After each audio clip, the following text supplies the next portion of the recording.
We are recording. We are ready to start. Okay. Time is 5:07. We'll start with a roll call. Rebecca from G present. Yeah, perfect. Present. Emily Cunningham present. Rachel E. Present. Boy, we have Maybe present. You're saying present. Perfect. Fantastic. Okay. We do have a public comment. You may recognize our public commenter. She is the former parent representative. So, Henry, if you want to come right on up to the center. I saw her, I thought I had been fired. Well, you can get rid of that. No, we cannot. Okay, so there's a time limit or something on this? There is up to 5 minutes. 3 to 5 minutes. Okay, so what I want the school to consider and the board to approve is to bring the hybrid and maybe virtual programs to the school. I'm one of those parents very, very, very interested because of athletics. My son plays high level soccer and we're gonna be traveling a lot. So this will be very, very helpful. The Texas Education Agency approved it in some of the, I know the Waco ISD and Midway ISD is doing it this year. I don't know if they're doing it on every grade. I know that it's something that it might not be for elementary, but maybe for our high schoolers, it could be something that we can bring. It can be, I think it can be CAP and CAP.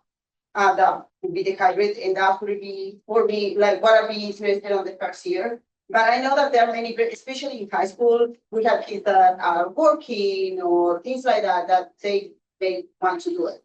I don't know. I was reading and I got a bunch of information. I read everything. Some of the things I don't understand very well because of the English, obviously, and because it talks very by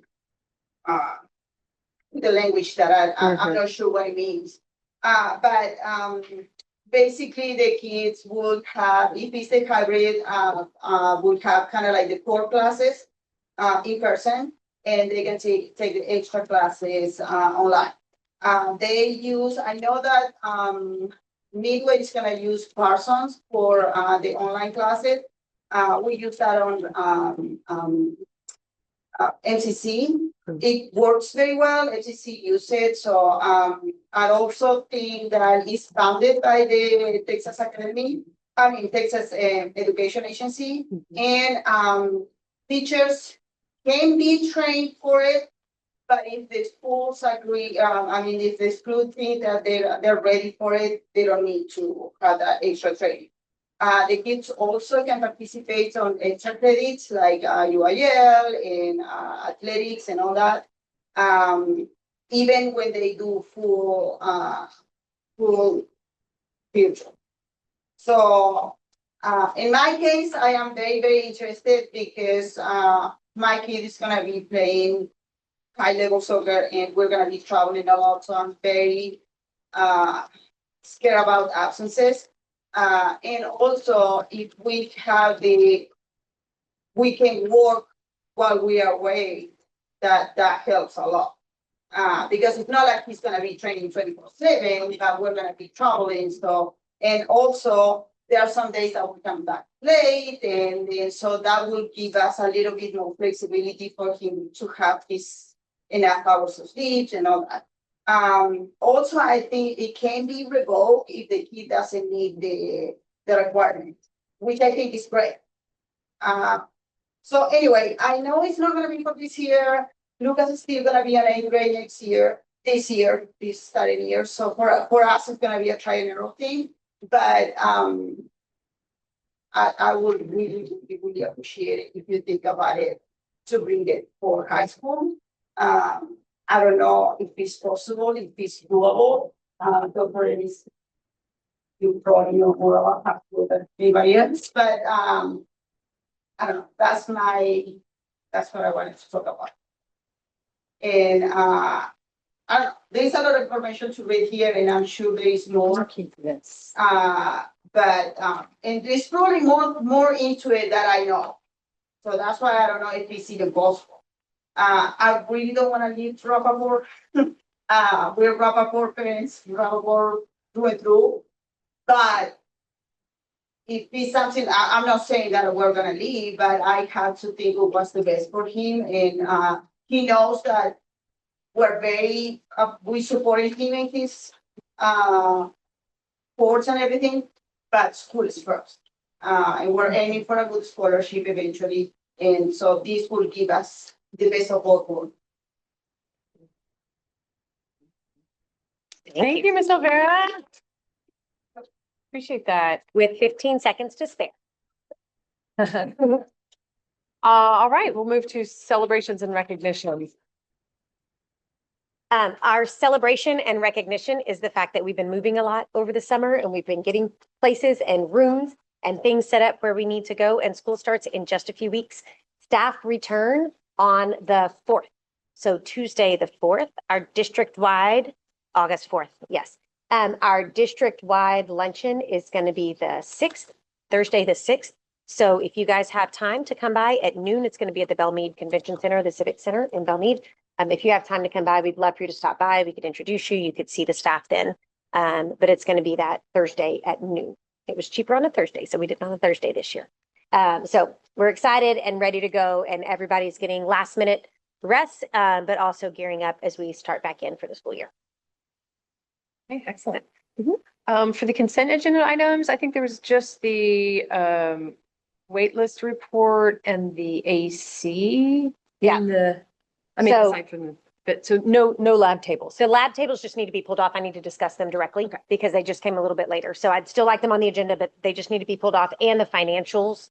YYY is doing some updates on those. So we'll have them for approval at the next board meeting. But you should have had the minutes were in the drive. The enrollment report was added late, but it was there, and then the AC repair. So those are really the only 3 pieces on the consent agenda.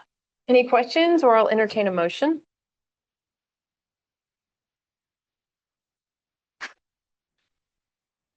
Make a motion to accept the consent agenda items. A second? Second. Thanks. All those in favor? Aye. Any opposed? Consent agenda passes. And then the lab tables. Dr. Ellis can talk a little bit about it, but we had to do some switching around of tables for teachers. And so he pulled some quotes together for the tables that the teacher would like to have. Tyler, do you want to talk about those a little bit?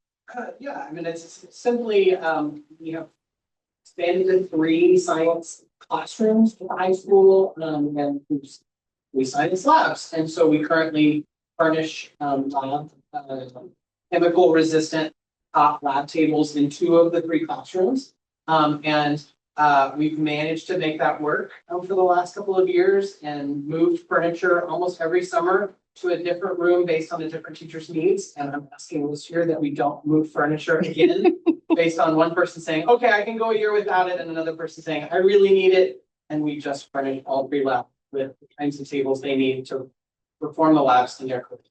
So our biology class is the classroom that currently doesn't have chemical resistant lab tables. We have incredible biology teacher who can do incredible work and needs the equipment. So it's not a cheap thing in terms of furniture because of the material that's been added. So I'm requesting that we furnish that classroom with the lab, and I'm formally requesting we do it with the lowest bidded quote that we have. So I'm promising to try to do that with some fiscal responsibility, but it's 12 lab tables to be able to have tables for students in the classroom, but also some demonstration space that the teacher will use to demonstrate the whole class.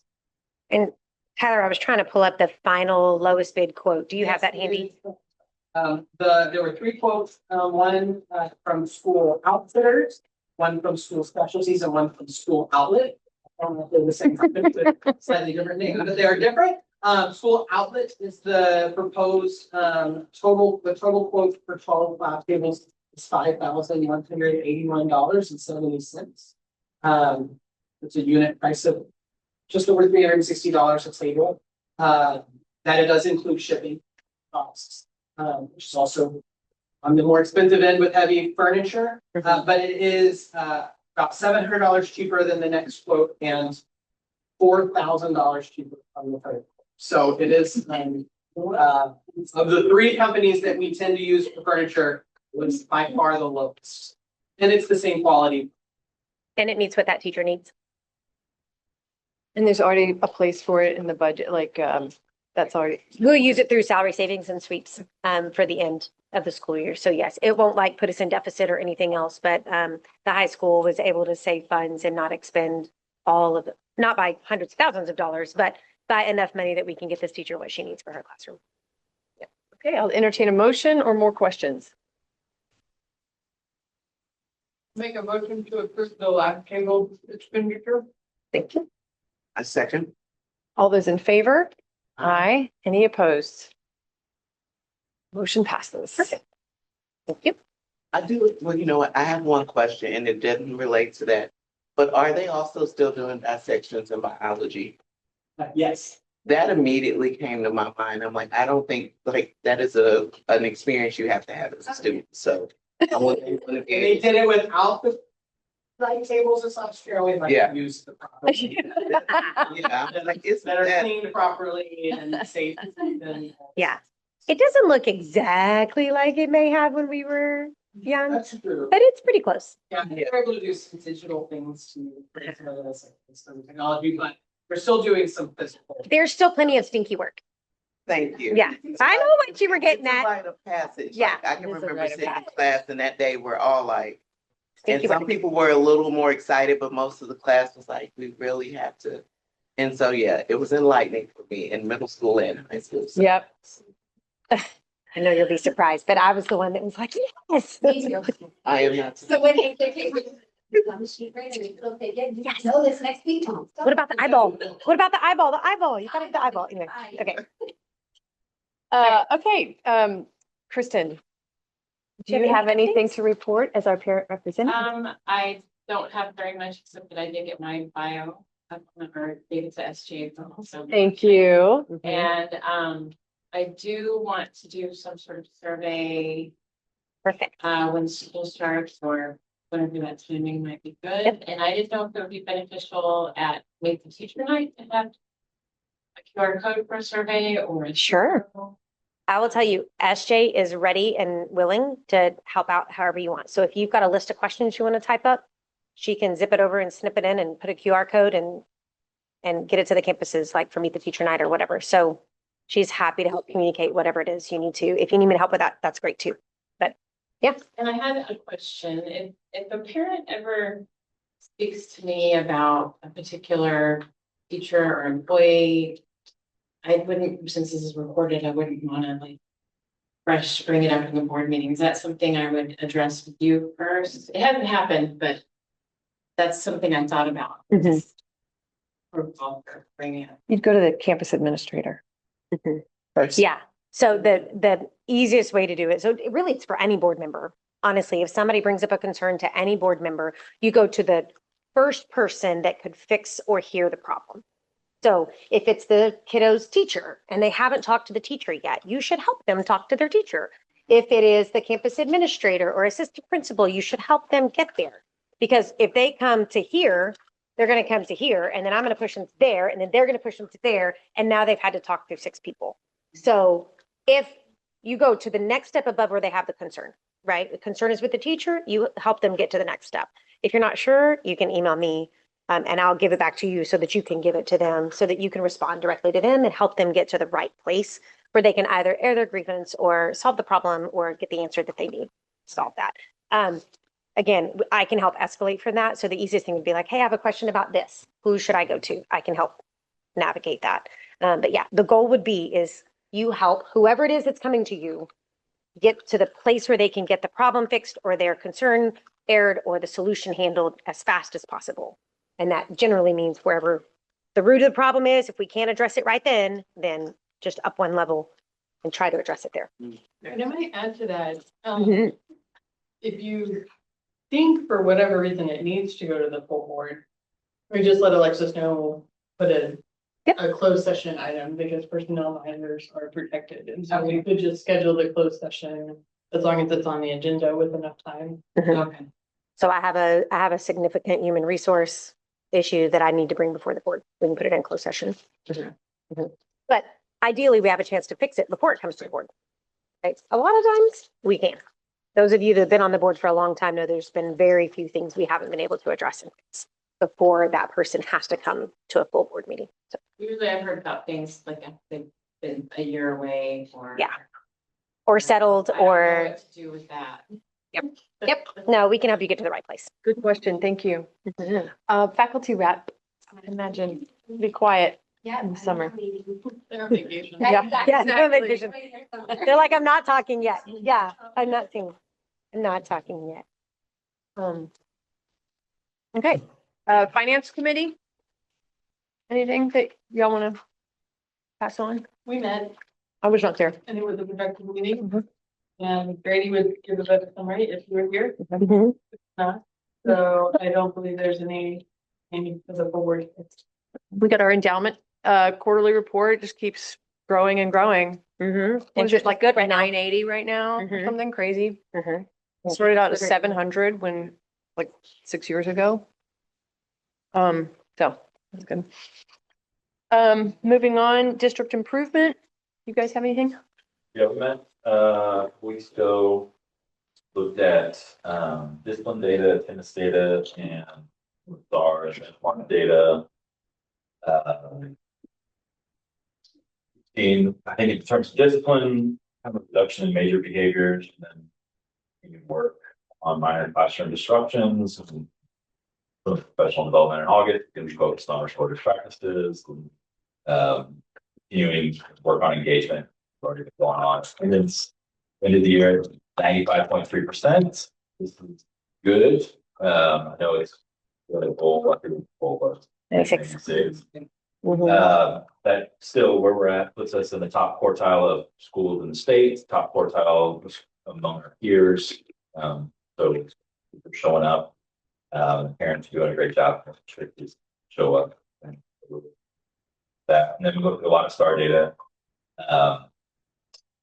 And I think without going into details, I think the shift in administrative work has already freed up people to be thinking about how to intentionally use data and work with their teachers, and also have students be accountable for their data, and instructional coaches and everybody is aligned and making sure that we know where we are and we can improve tier 1 instruction.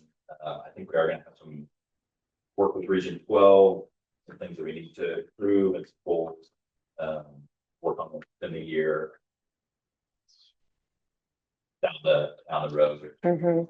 And I think in general, talk about kind of expecting a similar state rating from last year, when that's published in August based on preliminary data. But Yes. again, I do think work that the administration is doing, the way that we're moving folks around to be in the best position to support teachers and students. But to see some, and there's again, there's look at that spreadsheet. There's improvements everywhere. We work on everywhere.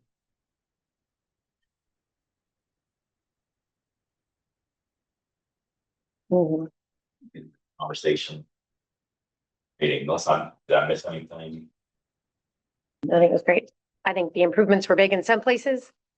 And unfortunately, there wasn't a lot that was just completely status quo. It was either good improvements or it was some pretty big dips. And so just kind of walking through, the other thing I would just say is there are going to be some improvement practices that we have to do through TEA through Region 12, just because it's not our very first year to struggle academically. And so there's new accountability systems and new accountability structures and new accountability requirements and a new test in a year and new thresholds and all sorts of stuff. And so we'll just keep you guys in the loop. Thank you. And then facilities. Nothing new to report. Mhm. There has not been, I would say, a meeting, but we do have one tomorrow. Mhm. Vacation schedules. Yes. Yes. Okay, superintendent with the athletic program update. Yes. Okay. So I'm going to play it for you. We rescheduled it so Brian could make it, and then he wasn't able to make it. So he actually recorded the meeting for you guys, or his update for you guys. I'm going to turn up my sound. Sure. Hello, everybody. This is Brian Foreman. I am the athletic director here at Rapoport Academy. As we are full throttle in preparing for the upcoming school year, just want to take a moment to kind of reflect on what we've accomplished during the 25-26 school year and also kind of share where we're headed next. Before that, I just want to say thank you for having me. But I also want to say thank you to all of our student athletes, our coaches, our parents, all of our supporters. Um, the success of this athletic program, athletic department is truly, truly a team effort. And none of this is possible without the commitment from our student athletes, the commitment from our coach and staff, and the support. All right, so let's get into it. So our student athletes had another outstanding year of competition in the 2025-2026 school year. Our boys basketball team advanced to UIL State Final Four, just continuing the tradition of excellence that that program has established. We're really proud of what they have going on and excited about them going forward. Our boys cross country team captured their third consecutive district championship, and we also qualified for the regional meet for the fourth year in a row. I think that is truly a testament to the consistency and the work ethic and the dedication of every member of that team and those coaching staffs. Um, this year we had our ring night ceremony for the boys basketball championship. We've had numerous pep rallies and celebrations in the new gym, and we've successfully completed our first year of full operations with games and events all throughout the year. So we're really proud of those things and really looking forward to what's to come. With all that said, one of the accomplishments that we are most proud of is that we have 5 of our student athletes that have earned the opportunity to continue their athletic careers at the collegiate level on scholarships. Watching our students achieve their dreams of competing at the next level is, it's a reflection of dedication. It's a reflection of the support from their families. It's a reflection of the commitment of the coaches and developing them throughout the years on and off the field or the court. Uh, and at the end of the day, that's what this is all about. Um, Guiding these young children and building them up into the successful young men and women that they're going to be. And as proud as we are of what we've accomplished this year and last year, we're equally excited about where we're going. One of the top priorities moving forward is developing a comprehensive year-round strength and conditioning program. We've already begun some of that work with our summer workout programs this summer. This is our first summer with the finished gym. So, we're excited about the work that our student athletes and coaches have been putting in throughout the summer. And we will continue to expand on that strength and conditioning program going forward. We're also committed to strengthening our middle school athletic development pipeline. One of the ways we plan to do this is by creating a pre-athletics program within our middle school PE classes. Beginning athletics and sport-specific development sooner will better prepare our students for competition while also building up their confidence and just overall improving the athletic baseline for our student athletes. Another significant development for our athletic department is our upcoming move from 2A to 3A level competition. While we completely disagree with UIL's decision to reclassify us to 3A, we also recognize that these challenges can create opportunities for growth. We are excited to embrace the competition that comes with 3A athletics. We look forward to measuring up ourselves against outstanding programs across 3A.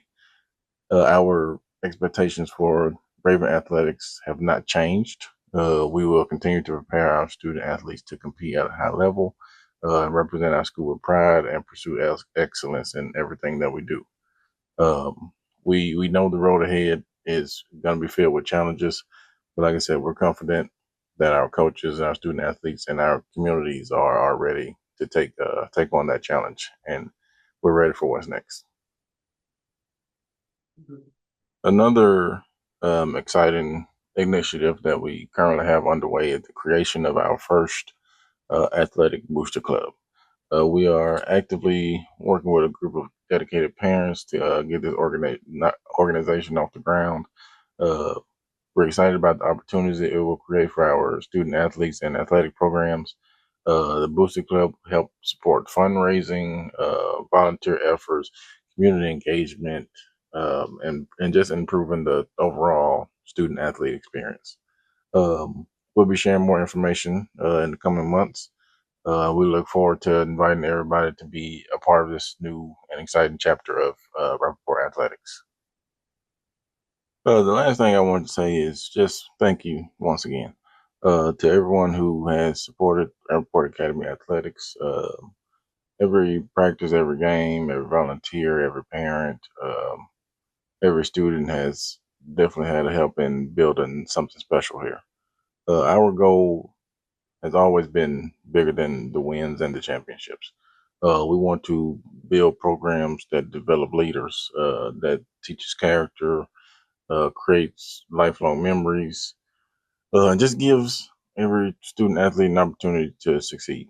Every improvement we make, from launching the Booster Club to developing the pre-athletics program, um, it is all focused on creating the best like possible experience for every Raven student athlete. Um, we're proud of how far we come. And I think we're even more excited about what we have ahead. So thank you for your continued support of Raven Athletics. Um, yeah, and that's it. Go Ravens.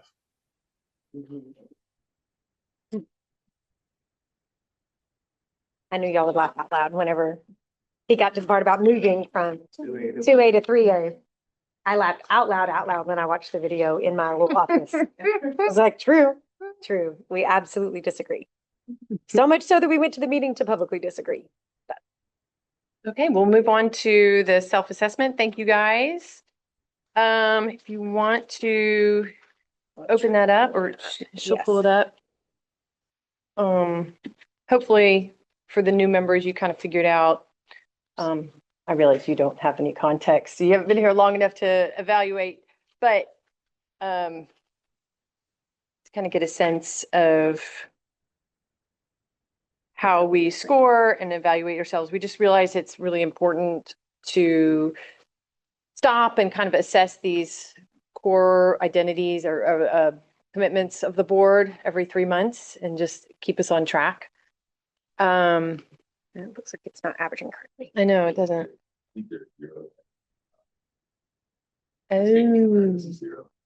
Okay, Got it.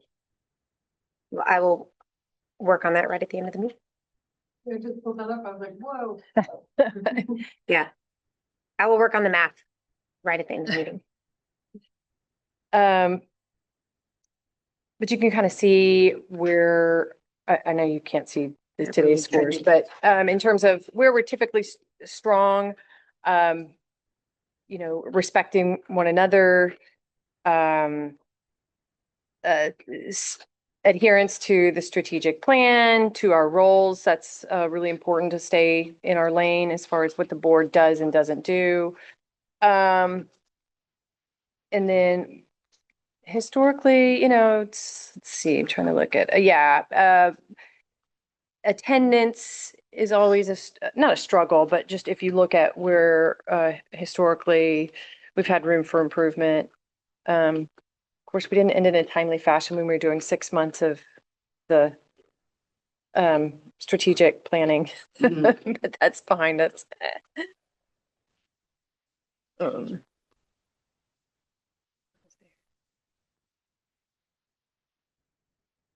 I'm trying to fix your math Madam real quick. Comment, Please do. Madam President. I would say March had been our strongest evaluation thus far. I think we showed improvement in every area Yeah. except one. It's hard to see where we are beyond March, but I think whatever we've been doing in rechecking ourselves, we're definitely seeing improvement and noticing that we're grading ourselves a little higher because we feel it and see it as well. Thanks, Rachel. I agree. it should be updated now. Wow, that was quick.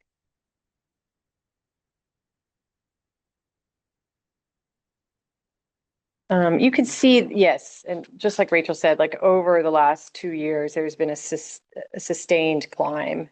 It's just an increasing awareness of our commitment, I think. Any comments? And if you're new to it, that 4.0 is perfect. Can't get above a 4.0. The board has said they wanted 3.5 or better, so anything 3.5 or better is green. And then anything below 3.0 is not good. So really, the 3 to 3.5 is should be white. Below a 3 should be in red, and then above a 3.5 should be green. That is where y'all want it to stay. I think regarding item 3 in committee work, we've got, 2 new members. There'll be some shifting. Summer, I'm not too worried about that.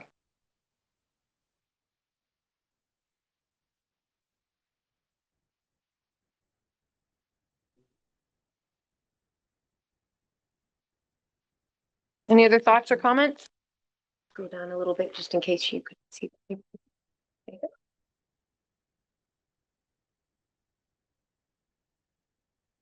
Thank you for your participation. Okay, we'll move on to itemized expenses for the budget approval. Perfect. So if you remember last month, I made a mistake and didn't put it on the agenda, but I gave you the material. We have not changed anything that was on that. So you'll see it is just back in front of you.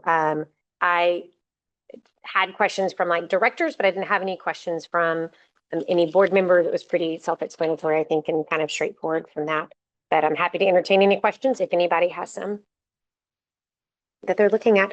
Again, YYY has helped craft and navigate this for us. They feel really positive about where we are, not only in the cost saving measures that we've been able to put into place, but also in some of the systems they're helping us adopt for things like decentralized purchasing and budgeting, for credit card management and monitoring, for the partnership with Texas Capital Bank, the waiver documentation, pressing forward on that. So we've gotten the draft waiver letter, which essentially the bank has said, yeah, we understand you didn't meet them right now, but we're also very comfortable with where you are. So that was really good to get that draft letter. And then they're working on the covenant adjustments, not adjusting the debt ratio. They're pretty solid on that 1.2 on the debt ratio, but adjusting into a grow in up to 45 days is their goal. So a grow in days cash on hand, which would be really good. So YYY is working. Grow in. So instead of expecting us to have 45 days cash on hand like next month Okay. and Gradual. still be in default, is to be able to say, we want you at 30 days by January. We want you at 40 days by the end of next fiscal year. We want you at 45 from that point forward. So YYY is working on some projections for Texas Capital. And once they get kind of where they're speaking the same language and they're okay with that, then Texas Capital will kind of reissue covenant expectations. That will come to the board because the board will have to kind of bless and agree with that. The waiver letter is something I can sign because it's me just saying, thank you so much for your gracious hospitality, right? For recognizing that we're doing our best. But YYY feels pretty optimistic about everything that they're navigating and walking through right now. They're being pretty aggressive on drawdowns of federal grant monies, which is good. We want them to be very aggressive. We've also been notified that due to some very strategic conversations that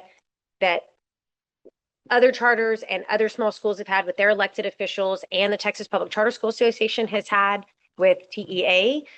TEA has recognized that there are small schools who are in the teacher incentive allotment program that are taking an undue financial burden because of the settle up nature of the teacher incentive allotment. If you guys understand, that was one of the big hurdles that hit us last year. So TEA is now going, because they already have the money, they're now going to allow prepayment of the rest of our TIA money this month. So we will actually get the money that we have to turn right around and pay in August. So instead of us having to front that into next fiscal year, we'll actually get that money. So we are on that list. So we're really excited. Now, that supposedly is once you have been prepaid once, then it's in your monthly funding moving forward. And so you shouldn't have to get a prepayment you should be able to kind of pocket it so that you're prepared to make that payment. And so YYY is working with us on what that looks like. Through some pretty strategic decentralizing, more people are going to know where we are in the budget. All of our budget managers are going to be able to live track after September 1 their own budget, their own purchases, their own encumbrances, their own fully processed expenditures, and the remaining budget. So it will no longer be like housed with one person. Instead, they will have live access as we move through that. Also, with the way that we're doing credit cards, that's why our financials at the board have been 2 months back. So YYY's plan is to actually push through with this new credit card processing system, which will allow them to be weekly credit card processing with a 3-week kind of validation, reconciliation, so that we can move to a monthly board report. Because of the way our board meetings fall, their goal is to get it to where we're closing out a month. And then within 2 weeks, they've got financials prepared for your board meeting that month, which I think is pretty aggressive, but they feel really confident after September 1, once the training is done and the budget managers are aware of kind of how to navigate things. They feel like maybe by January, they'll be able to come to the board and say, hey, you no longer have to be 2 months behind. We can actually learn a little bit more. I meet with them every week and we walk through financials, expenditures, grant drawdowns, funding, cash on hand, that sort of stuff every week. So anyway, all that to say, like, here's your itemized request. Again, it's exactly what was presented at the last meeting, or what I provided to you in hard copy of the last meeting. No changes from that. We feel really confident from this. There is a little bit of a budget adjustment. Some of the things you'll notice, like there's some categories that look like they went crazy high on budgets, and then some that just went crazy low on budgets. And it's actually because we removed allocations. Certain software programs were in the district budget and we moved them to the IT budget because our IT person should know where all we're sharing digital information. And so we just kind of put things in the right category according to what YYY felt like they should be. So I'm really excited about this budget. One of the other things to note is this budget it is built on a static state funding, which means static attendance, static enrollment. So if we get better on attendance, it could mean more money. If we get better on enrollment, it could also mean more money. So what you have is a conservative, not like crazy low, but you have a conservative, if everything stays stable, that's kind of where the revenue is on that one.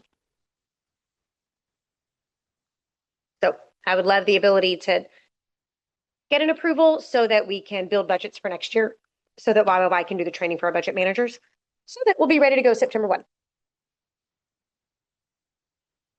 So if I'm reading this right, Mm-hmm. by next August 31st to 27th, Mm-hmm. we would have 54 days cash on hand. That's their current estimate, depending on costs and expenses, and if we're able to actually see these cost savings Okay. that we've built into the budget. So yes. So then maybe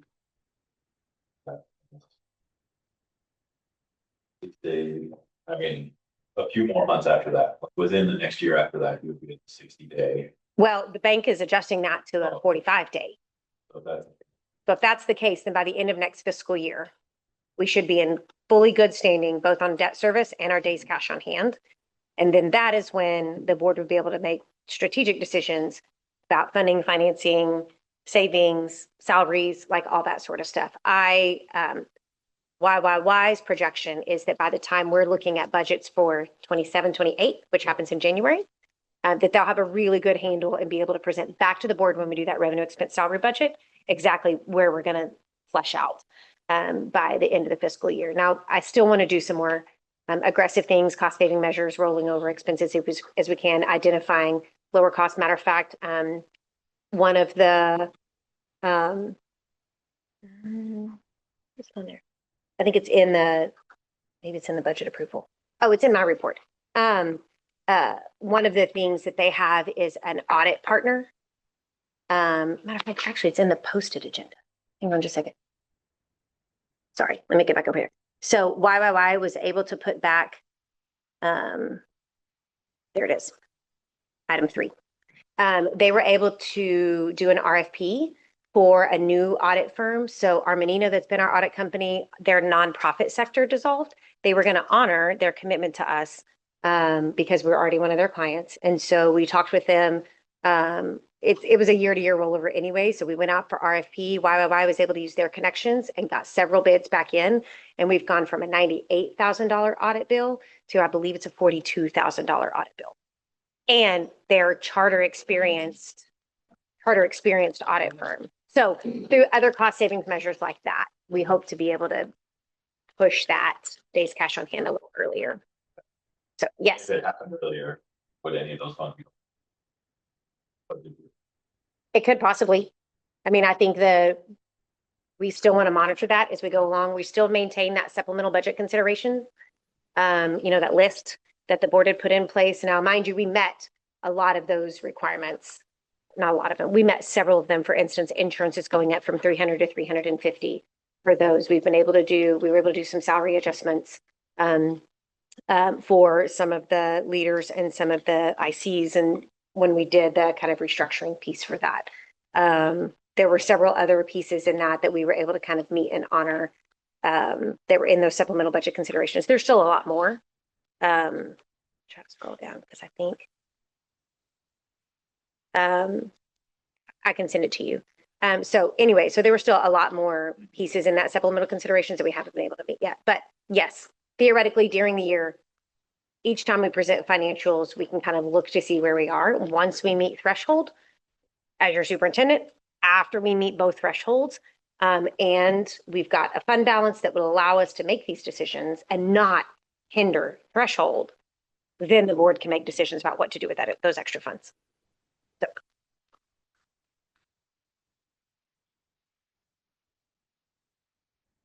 This requires a vote, or we can allow time for more questions.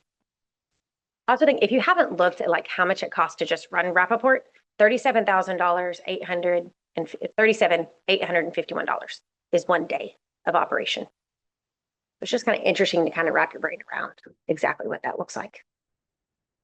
Also, there'll be a few little adjustments. We did have some turnover in multiple places. We were able to hire people with more experience, sometimes a lot more experience than the people who left. So most of it, like the grand majority of it is a wash because we didn't do that in every position, but it's been really nice to see our quality of candidate pool in a lot of positions has gone up. We haven't seen that for several years. So sorry about that. Make a motion to approve the 26-27 budget. All those in favor? Aye. Any opposed? Budget passes. Hey. Woohoo. That was exciting. All right, HB3. So HB3 board goals. You guys have seen the big ones, which is third grade reading, third grade math, eighth grade reading, eighth grade math, high school CCMR. One of the things we're required to do is also have kind of precursor goals. And so that's what I provided to you. It's been in your drive for, I don't know, a week or two, give or take. But the main lines on each of these categories are on your strategic plan. What we added was the subpopulation goals underneath them. And then you'll see a few precursor goals that are in here. So for instance, there's an early childhood literacy measure that we want to use MAP test to be able to track that. It will go from 47 to 60 by June of 29. We don't have, it was our first year this last year. So this is just, some of it is just base year data that we're trying to still kind of give us a place to bridge from. The next measure, again, on MAP test, it's something that we're using across the board, would increase from 50 to 60 by June of 29. One of the things we did identify is it looks like MAP might be a little inflated compared to how students are performing ultimately in third and fourth grade STAR. So we're kind of watching that again. It was year one. We also have to watch because we're not sure exactly what the state is going to allow us to do for interim progress monitoring assessments. And so we may have to adjust this down the road. The great thing is this is a living and breathing document. It is intended to be annual at a minimum reviewed by the board, but it can be updated at any time. So if the state comes back and says you can't use MAP anymore, we'll bring you guys a new set of something that we're going to use to track and measure. Just goals. These are not actuals. These are the goals. Yes, these are the goals. The first year is based on actuals. And then we springboard from there. Right. But yes, the goal is for universally to get to 60% on MAP by 2029. Then third grade, this is the main one, right? The scores meets or better on STAR math. Mind you, this is not approaches. This is meets or better. We'll go from 14 to 49. These are just goals. As we move forward, you can see kind of where demographically we would need to achieve along the way in order to get to those outcomes by 29. I'm just going to kind of keep flipping through, asking, I can stop anytime you want to. So then we flip over to 8th grade. And again, 8th grade, you've got board big picture goals in both reading and math. Those have not changed, but we've provided these demographic breakdowns year by year underneath that. And then there's RLA, the goal for that one, again, demographic breakdowns. To go back to what you were saying, so the initial score is based on actuals, and then we've kind of estimated out where we would need the goals to be. There's a couple of places we've met our goals. There's a couple of places we're worse off than we were when we started because we've had some of those dips that we've talked about in our student data. In middle school, we use a beginning of year on grade level readiness on the IXL screener. So you can see we want to get to 30% by 2029 for on the IXL screener for beginning of year, specifically for 8th grade. Data collection was 26. So we'll see where we go and grow after that one. And then that was math.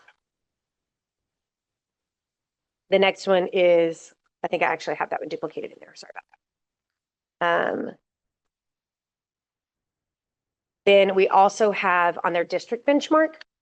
So Shasta wanted to have 2 different measures at least that we use. Sorry, the other one was middle of year. So Shasta wanted to have a different measure that we use. And so we looked at benchmarks, we use released STAR assessments, which will be interesting when the STAR is modified and changed. So right now she's got a progress measure in there for the release test and what it would look like for the different subpopulations to grow and to ultimately get us to that goal of 53% by 2029. And then at high school, and Jennifer and Tyler can also speak to their areas as well as we're going through here. So at high school, the board goal is CCMR will increase from 80 to 95% by August of 29. This was a harder one a little bit because once you're so high performing, it's hard to maintain it because 1 or 2 students at a school our size can really change dramatically where your outcomes are, but also just kind of keeping it at that high level takes a lot of work and a lot of effort to keep it at those levels. So you can kind of see where we were in 25 with our baseline data and then what it would look like to kind of continue to press forward. Oh, yeah, 80%. 25, 1 stuff off with the book. They're not all included in that. Tyler, you can speak. Well, I think that's the goal. The board goal is. Oh, so we exceeded. We have, Mhm. our actuals are higher than that. We also, CCMR is different than all the other data in that for accountability, it lags by a year. Yeah. Though we have current data, that it's not official data. And then there's some other parts of CCMR that actually lag for 2 years because of, right, there's some things that have to do with actual enrollment in college. That has to do with less of that CCMR checking. So. But so yeah, Neil, simply to answer your question, that was a goal, and we've exceeded that goal. But to Dr. Newman's point, it only takes a couple of students where you have a really strong graduating cohort that has a really high CCMR percentage. And then the next one may not be as high performing, and 2 or 3 students who don't achieve those brings the percentage down. So there is some variability. TA is also changing the rules on this very regularly in all areas of accountability. Yes. The CCMR is one where I see a pretty significant change to make it much to achieve. We anticipate finding it challenging to score as highly as we have. Yeah. And that's including what counts, what percentages count, what tests counts, what achievement levels count, what pathways count. Yeah, they're moving to a tiered model. Yeah. For CCNR where you get what's based on certain kinds. And now there's like 16 different ways that you can achieve college career military readiness. But they're all equally weighted. So you get one of them, you're good. They're gonna change it to a weighted system where some are worth more than others. And so by achieving this one, you only get a certain percentage of points. More rigorous ones that are worth the most points are ones that we may not we don't have many people achieving. Work on some just. And like we've used a math college ready program and there's not one have been approved last year. There was a new release that came out. We were all eagerly excited about the release and it came out and there was still not a math approved for that one. So kiddos that struggle in math, we had a way for them to get some credit for doing some rigorous work. And so that's gone. So anyway, so the progress measures, so the kind of pre-checks for those, so college ready is TSI. So TSI complete and earn potential college credit in any subject. So the goal is for us to eventually move from 25 to 45%. And you can see kind of generally in the subpops below that. And then CTE completer and earn an IBC will go from 50 to 70%. In all of these different subpops, you can kind of see what those look like. Yeah. So lots of detailed data. What you are really doing, you have already approved the big goals, and then you're kind of receiving and filing how we as campuses and district are going to progress monitor and hopefully achieve those big goals as we come through that. So you are receiving and filing and allowing me to publicly post these. These will go up on our website. We will use these at kind of strategic conversations across the district so we can all be on the same page for what we're trying to achieve. I like the fact that it's not just a state star assessment. There's other measures throughout the year. It feels very much less state assessment-y, although that is obviously the big measure. Now we're going to be held accountable even more so moving down the road. A receive and file because y'all have already approved those main goal numbers. And the rest of it is just lining up with those.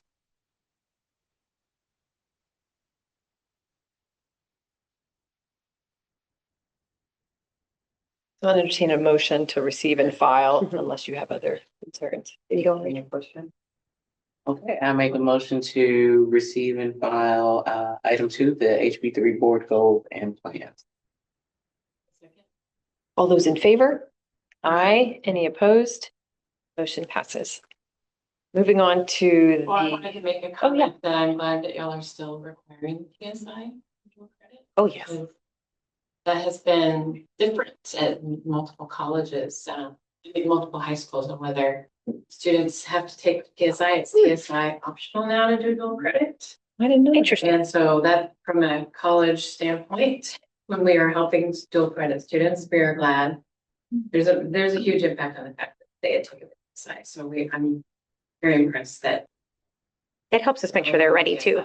What did you say, Tyler? That was a decision that we made. Purposefully and got some pushback from some. Wish that we weren't doing that, make it more accessible for their child, which I understand that perspective. It's been hard. We want to make sure that they're enrolled and ready. And not Yeah, just enrolled. Yeah, it's been hard for faculty and librarians to have ninth graders that didn't have to pass the TSI be in dual credit because they're not ready even for high school yet. And they're navigating high school. It's hard to have a dual credit class that way. We need them to be successful. Saying that. Yay. Yes. Perspective, I haven't. Hey, that's a good decision. It's a good decision. Okay, auditor. Yes, real quick, I didn't make a note of who seconded the motion for the budget. No, for the budget. For the I got budget. those ones. Mylan first. Okay, thank you. Okay, perfect. That's perfect. Okay, Feel like it was me. I did get you on the first for the next one though. I was just gonna say, I I got you for the, felt like I okay, looked right at Tyler, like, it's nothing. I was like, yeah. Well, it is on record. Okay. There you go. I can go pull it back off the recording and just find it. Okay, yeah, so audit, you should have had a narrative in the drive. about the audit service. Again, thanks to YYY for just being so forward thinking and saying, hey, I think we can do this in a different way. And since Armanino had kind of closed that part of it, it was interesting. Our auditor that, we kind of worked with in a lot of ways, last audit season, actually contacted them and asked them for some training about how to work with charters, and how charters kind of do some financial stuff. So that was really interesting. So we're really excited. This is a company that is known in Texas. The proposed one is actually the low bid, we believe best value. Comes with some good recommendations of some other schools that YYY has worked with and knows the leaders of and got referrals from them. So I'm excited to move forward. I'm also excited to cut our audit bill in half. And they can meet our deadlines. There was another company that YYY really liked, but they could not even get close to being able to meet our deadlines.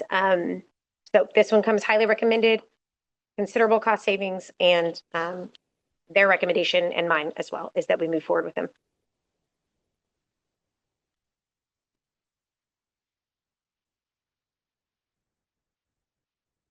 Ideally, there'd be a motion to allow me to move forward because the board engages the auditor, not the superintendent. I make a motion to engage the auditor as requested. Ramsey got it. Like I- All those in favor? Aye. Any opposed? Motion passes. Really excited about that. That's Yes. fantastic. I'm excited to have like a charter specific. So it's been great. Yeah. It's going to be really exciting. Okay, so it's that time where we have nominations for officers. I don't remember how this works. So we do have a completely vacant spot. Yes. So we will need an official nomination for the vice president. I think, I don't know, like, so you can stay in the spot. You don't have to roll off. Grady can stay in the spot. He doesn't have to roll off. Emily can actually stay in the spot. She doesn't have to roll off. Or if you guys want to nominate other people for those, then that's fine. But we do need a vice presidential nomination. The only thing for that is they have to have been on the board 1 year. So Are we doing treasurer and president? they can, it's open. You can stay. He can stay in his role. You Okay. can stay in yours. You don't have to roll off. Nobody has to nominate a And new even though Grady's person. not here, I can nominate him for treasurer. Because he's not here, he can. Yes. Voluntold. Mhm, mhm.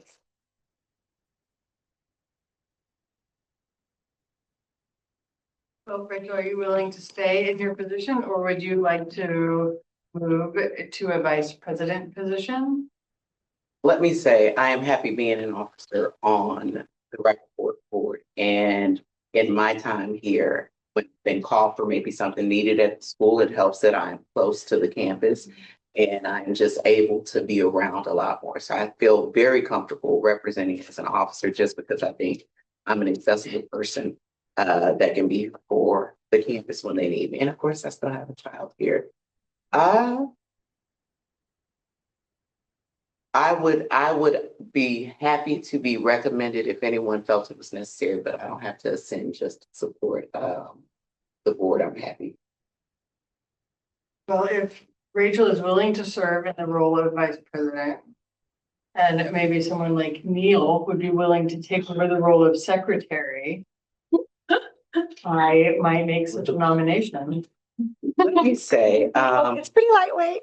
it's pretty lightweight, but it is also significant if you have, they have paperwork that needs to be signed. And so sometimes after an absence, Ms. Davila is immediately that morning making sure that I get up here. So that's why I say I've been able to make sure that if there was something needed, I'm available to get up to the campus quickly. But otherwise, during the meeting, signing off on documents and then just participating like part of the board. Yeah, I feel like I'm acceptable and I can be here as needed.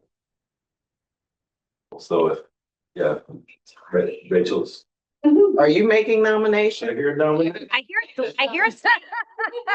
I hear nomination. Gauging willingness, and then I'm gonna make the nomination. So I'm sorry, I need to backtrack and get acquainted with what's, so that was because, Rashonda rolled off the board, so her spot opened He was the vice president? up. Okay. Yep, And she then was, he is an officer? he's the treasurer, currently seated treasurer. And are we filling her spot, even though that would. Eventually. Okay. Yes, Sorry, I just need to Yes. set my brain. Yeah. It's confusing because there's two things happening. yes, we want to fill her spot. She's a higher ed representative. Okay. That's one of the things we will just say is it didn't impact quorum, so there's not like an immediate urgent need to fill her spot. But we definitely would want everybody, all board members, to be kind of putting out their feelers. As your superintendent, I would love for you guys to really think about the demographic makeup of this board and the kiddos that we serve. And so the more we can have voices on the board that reflect the kiddos and families that we serve, the better it would be. I think we have a great composition now. So I think even just as we think about someone from the higher ed community, current, past, present, retired, active, any of those work, but higher ed community, thinking about that. And I would also suggest that you could include in that group anyone with, I think, K-12, because I do not have to fill the. You could swap either way. higher ed Position. So currently I'm in the K-12 representative position, so if that brought in the pool, of people that you know that might be interested in serving. And I'm healthcare and I could do higher ed as well. So that opens up actually a lot, Healthcare. K-12. K-12. higher ed. And think about the families that we serve, right? So separate thing. Okay. Did I hear a slate nomination? Move to propose to the board a officer slate of Grady as treasurer, Rachel as vice president, and Neil as secretary, And Emily. and Emily as president. Yeah, I would also, it doesn't impact the slate that you've nominated from that, but just keep in mind, do you remember when you roll off? Do you remember when you roll off? I'm June of 27. I was just gonna say, I believe I am as well. 27 and 27. So Do we that covers us for the have a year. requirement where the past president has to serve a. Nope. Mm-mm. Mm-mm. And matter of fact, this is her terminal term. So she can't actually re-up or anything else. So. Okay. Yep. So anyway, just keep in mind, we have these wonderful, amazing people for a year. And then we will need to be talking and training people to step in and take over their spot. What was the third? We have higher ed, healthcare, and K- K-12. Okay. Mhm. Higher ed, healthcare, and Oh, K-12 I for the I refill. see what you're saying. So if Rachel's rolling off, she is not gonna move into that president position. Correct. You'll need a president. Neil. A year from now. But that's just to say, like that, well, I think the only thing you would need to be doing is thinking about it over the course of the year. So Emily and I have already talked about her need is to make sure that she has somebody that has some history, that understands, that can step into that role. All you have to do is have been on the board for a year, right? And so I think a year from now, there's other people that can step into the role. And so all you would need to just know is that like in a year from now, she can't just continue. She can't just continue. So we just need to be smart about what happens. There's been times where we had the whole officer team has rolled over. We used to have 2-year terms, and 2 terms is all you could have. So we had officers rolling over all the time. So I'm not as much worried about that as I am just about being aware and being smart about training and communicating and all that, because I think you guys have established a really healthy board that has opinions and thoughts, and you really have good conversations. And I would want to make sure that we keep that, even as we have keep people turning over. Well, I would say that This if late. Neil is interested in serving as the president at some point, that it would make sense to put him in that vice president this upcoming term. You should have a lot of ideas. Maybe that's something that you're interested I had that thought as well. Yeah. And it is no reference to you. It's only because your departure is inevitable. With yours. And Life goes on. when we look at skill sets in terms of understanding scores, which are priority, I just throwing it out there, just throwing it out there. He's good at reading scores. Mhm. I noticed. May I nominate Neil vice president? You Thank you. If I am okay, and I know that you do a wonderful job as a board member, and being engaged for the long term is what we need from our leadership and our board. So I am okay if you are continuing and you're staying with us, don't leave. Would you allow your nomination to be amended? Okay, great. So And then I'm you happy would to stay as maintain- I'm secretary? Happy to maintain You've secretary. been nominated to stay as president. Grady's been nominated to stay as treasurer. Neil, you've been nominated as vice president. Yeah. Nothing final there. Also, the downside, maybe I can read scores. I have not had kids in this school, which has been a significant component of leadership. So, Yeah. just something to consider since nothing is finalized. Yeah, it's fine. Sort of like that. And don't feel that we are making you decide about a No. future Yeah. office right now, please. This is. Yes. Yeah, but yeah. It's just waggling its eyebrows suggestively in that direction. Okay, you've allowed your nomination to be amended, right? Yes, yes. that is Do I the have a second to the nomination? All those in favor of Neil being vice president? Aye. Any opposed? That also includes the other slate of officers, not Yes, just in the Neil? existing. Okay, good. So Grady is treasurer, Emily is president. I'm excited for that one. Thank you, Neil. Thanks, Rachel. Thank Congratulations. you. I have no more agenda items, so a motion to adjourn. We'll find something else. Voluntary, all right? Amanda made a motion to adjourn. So moved. No. Second? Yes, second. Okay, all those in favor of adjourning? Aye. Aye. Any opposed? 6:13. We could consider putting together a nominating committee to address future. It just said. Not a bad. All right, thought. thank you all so much for Yep. your Be thinking commitment. of board members, get them back to Yeah. either myself if they have like Rapoport related questions or to Emily. We've had some really great board members from board development groups like Leadership Plenty, things like that. So just Local foundations might be, float some ideas, have some conversations, and then we'll meet them for coffee. that's great. Thanks, y'all. Thanks. Historically, yes. Currently. She said, have we had anyone from MCC here? And I was like, historically, yes, but currently, yes. Library at MCC. Are we recording now? Recording is not off yet. Nope, but meeting is done. They'll give you just one. I'm. Yeah, it's in there.